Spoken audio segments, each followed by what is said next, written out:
जय झारखंड, जय झारखंड। हाथ उठा के आप बोलिए जय झारखंड, जय झारखंड, जय झारखंड। आप सभी को जोहार है। अपनी बातें रखने से पहले आज मैं हेमंत सोरेन जी का पत्र लेकर के आई हूं जो उन्होंने जेल से भेजा है। सबसे पहले मैं आपसे दरख्वास्त करना चाहूंगी कि उन्होंने जो भी लिखा है आज मैं आपके सामने पढ़ने वाली हूं, क्योंकि ये सारा संदेश आप सभी के लिए, झारखंड वासियों के लिए, पूरे देशवासियों के लिए है।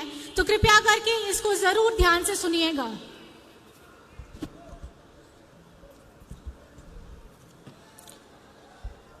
उलगुलान की धरती, झारखंड में आयोजित उलगुलान न्याय महारैली में पूरे झारखंड के विभिन्न गांव, पंचायत, टोले से आए हुए बड़े बुजुर्ग, माताएं, बच्चे, बहनें और मेरे साथियों, साथ ही मेरे पूरे देश से आए हुए इंडिया महागठबंधन के नेतागणों को धरती आबा बिरसा मुंडा, सिद्धू कानू सहित अमीर शहीदों की इस पावन धरती पर मैं बिरसा कारा से ही आप सभी को हार्दिक अभिनंदन और जोहार करता हूं।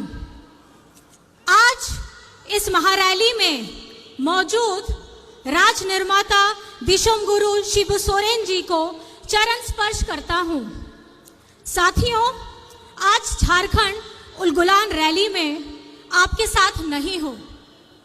आपको मालूम है कि विगत 4 सालों से विपक्ष मेरे विरुद्ध षड्यंत्र रच कर आखिरकार एक बेबुनियाद आरोप के में मुझे कई 2.5 महीनों से बिरसा जेल में बंद करके रखा है। और इसी प्रकार हमारे महागठबंधन दल के आम आदमी पार्टी के मुख्यमंत्री अरविंद केजरीवाल जी को भी उनके सहयोगियों के साथ दिल्ली के तिहाड़ जेल में डाल रखा है। साथियों, ये आजादी के बाद पहली बार है जब किसी पार्टी के शीर्ष नेता एवं मुख्यमंत्रियों को और मंत्रियों को चुन करके चुनाव के ठीक पहले सुनियोजित तरीके से बेबुनियाद आरोपों पर जेलों में डाला जा रहा है। खैर, कोई बात नहीं, मुझे आज जेल में रहते हुए भी खुशी हो रही है कि जिस लोकतंत्र की रक्षा और हक अधिकार की लड़ाई को हम लड़ रहे हैं, उसे हम ही नहीं बल्कि देश के और विभिन्न राज्यों के दल और क्रांतिकारी नेतागण वही लड़ाई लड़ रहे हैं। आज उलगुलान महारैली में आए क्रांतिकारी नेताओं की मौजूदगी इसका गवाह है कि आज इस उलगुलान महारैली के मंच पर आदरणीय मल्लिकार्जुन खड़गे जी जो अभी नहीं है, राहुल गांधी जी, अखिलेश यादव जी, फारूक अब्दुल्ला जी, चंपई सोरेन जी, भगवत मान जी, तेजस्वी यादव जी, श्रीमती सुनीता केजरीवाल जी, दीपांकर भट्टाचार्य जी, संजय सिंह जी, श्रीमती प्रियंका चतुर्वेदी जी और विवेक गुप्ता जी का मैं पुनः अभिवादन करता हूं। साथियों, आज का ये झारखंड उलगुलान महारैली से झारखंडी भाइयों के नाम ने से कई बातों का पता चल रहा होगा। जी हाँ साथियों, उलगुलान का मतलब ही है अब और नहीं चलेगी ठगों की सरकार, लोकतंत्र लूटने नहीं देंगे, संविधान खत्म नहीं होने देंगे, देश टूटने नहीं देंगे। मेरे साथ आप लोग जोर से बोलिए, इनकलाब जिंदाबाद, इनकलाब जिंदाबाद। साथियों, 2024 का लोकसभा चुनाव चल रहा है। एक तरफ हम सब इंडिया महागठबंधन के लोग हैं और दूसरी तरफ पूंजीपतियों की जमात और षड्यंत्रकारी केंद्र सरकार एनडीए के लोग। साथियों, आज देश एक विषम परिस्थिति से गुजर रहा है। विगत 2014 से केंद्र में भाजपा एनडीए की सरकार चल रही है और 2 बार देश की जनता ने एनडीए को सरकार बनने का मौका भी दिया। देश की सरकार का जनाधार को देश के लोगों ने दे दिया, पर पूरे देश की राज्यों की सरकार का जनाधार एनडीए को नहीं दिया। परंतु 2014 में एनडीए सरकार बनते ही पूरे देश के राज्यों में अपना कब्जा चाहते हैं। आपने सुना ही होगा विभिन्न सूचना तंत्र के माध्यम से कि गैर भाजपा सरकार राज्यों को किस तरीके से परेशान और उनके साथ सौतेला व्यवहार किया जा रहा है। कहीं सरकार गिराई जा रही है तो कहीं एमपी एमएलए खरीद फरोख्त की जा रही है। जो गैर भाजपा सरकार उनके साथ नहीं आते हैं तो इसका उदाहरण है कि आज हम जेलों से आप तक बंदी पत्रों के माध्यम से संदेश भेजना पड़ रहा है। साथियों, यह देश हमें भीख में नहीं मिली है। इस देश को पाने के लिए अनगिनत शहादत हुई है।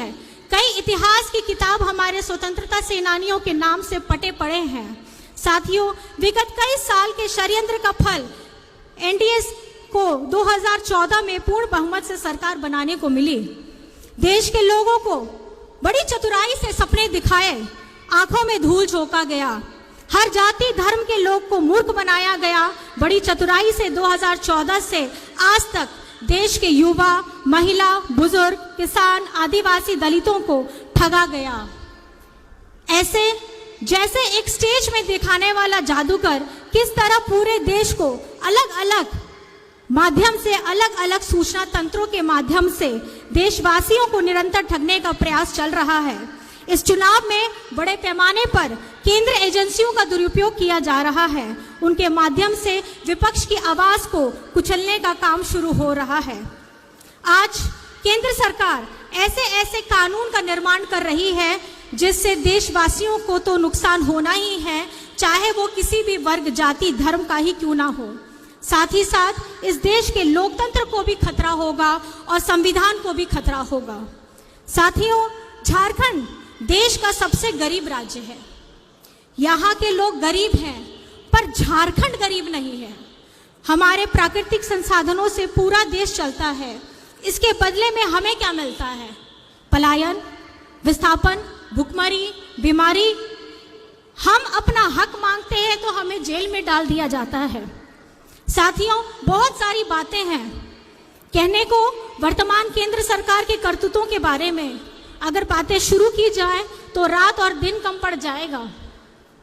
आज आपके सामने देश के कई अनुभवी नेतागण मौजूद हैं, क्रांतिकारी युवा साथीगण हैं जो आप सभी को कई सारी बातें बताएंगे कि किस तरीके से पूरे देश को केंद्र सरकार ने ठगा है और लूटा है। साथियों, हम जानते हैं झारखंड आदिवासी बहुल राज्य है। आप सभी को याद होगा, नहीं तो मैं याद दिलाता हूं कि राज्य अलग होने के बाद राज्य में विधानसभा सीटों की संख्या बढ़ाने के लिए राज्य में परिसीमन का प्रस्ताव बढ़ गया था, जिसे बड़ी संख्या में आदिवासियों आरक्षित सीटों की संख्या घटाने की बात कही जा रही थी। तो उस समय हमारे दिशुम गुरु शिबू सोरेन जी के नेतृत्व में पूरे राज्य में सदन से लेकर के सड़क तक विरोध किया गया और इस विरोध के फलस्वरूप आज हमारे राज्य में परिसीमन लागू नहीं हो पाई। जब ये चर्चा चली उस समय भी केंद्र में भाजपा की ही सरकार थी। 2025-26 तक के लिए इसको टाल दिया गया। यह विषय वर्तमान लोकसभा चुनाव के बाद फिर से राज्य के सामने आने वाला है। जैसे कि मैंने पहले भी बताया है कि केंद्र सरकार जिस तरह से नए नए कानून बना रही है, उन कानूनों में सबसे अधिक प्रभावित आदिवासी क्षेत्र और आदिवासी समुदाय को होने जा रहा है।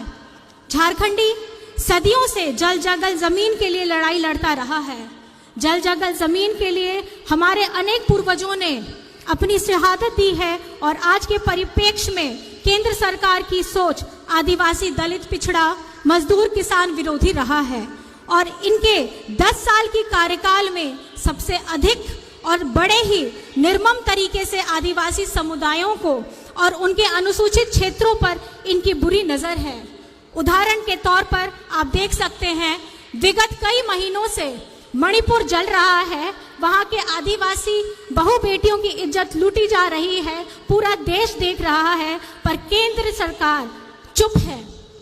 आज तक केंद्र सरकार ने कोई सूद नहीं ली है। ये है इनका आदिवासी प्रेम। लद्दाख को छठी अनुसूची में डालने का वादा कर वर्षों तक ठगा गया और अंत में छठी अनुसूची घोषित करने से मुकर गई।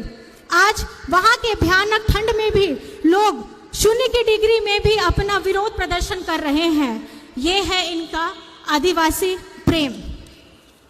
साथियों, देश में सभी शेड्यूल्ड एरिया पर इनकी गिद्ध नजर है। झारखंड में कई महत्वपूर्ण और संवेदनशील कानून लागू हैं, जैसे CNT act, SPT act, Wilkinson act इत्यादि। अगर NDA सरकार 2024 के चुनाव जीतती है तो राज्य और देश के आदिवासियों के ऊपर बहुत बड़ा खतरा बन जाएगा। इसलिए किसी भी कीमत पर झारखंड को बचाना है। साथियों, झारखंड में कुछ संवेदनशील मुद्दे हैं, जैसे सरना धर्म कोड राज्य में लागू किया जाना, खतियान आधारित स्थानीय और नियोजन नीति बनाना, पिछड़ों को 27% आरक्षण के लिए मार्ग प्रशस्त करना, स्थानीय भाषा और संस्कृति को पहचान दिलाने का कार्य करना इत्यादि।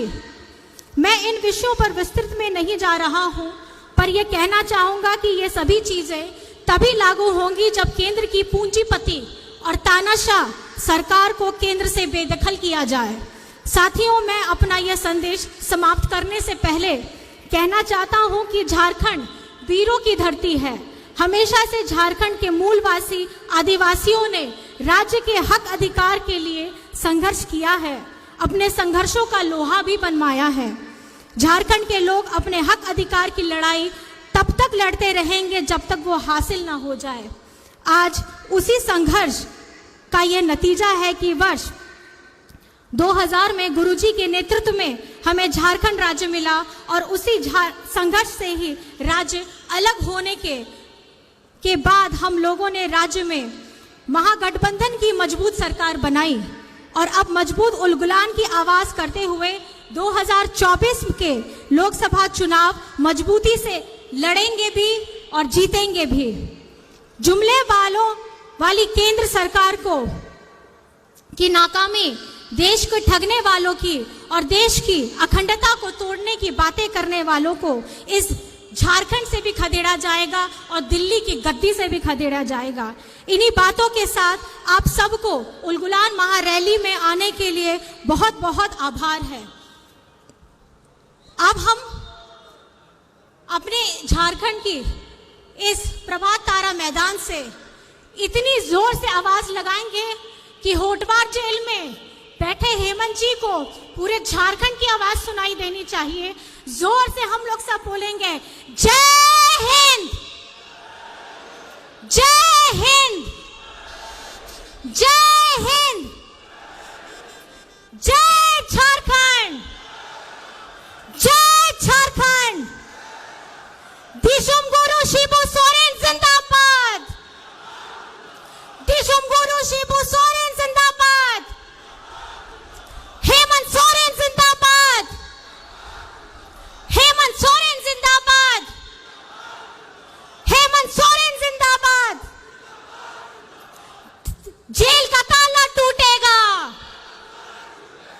जेल का ताला टूटेगा, जेल का ताला टूटेगा, जेल का ताला टूटेगा, जेल का ताला टूटेगा। आप सभी को यहाँ आने के लिए अपने हृदय की गहराइयों से मैं आप सभी को आभार प्रकट करती हूँ। जोहार है।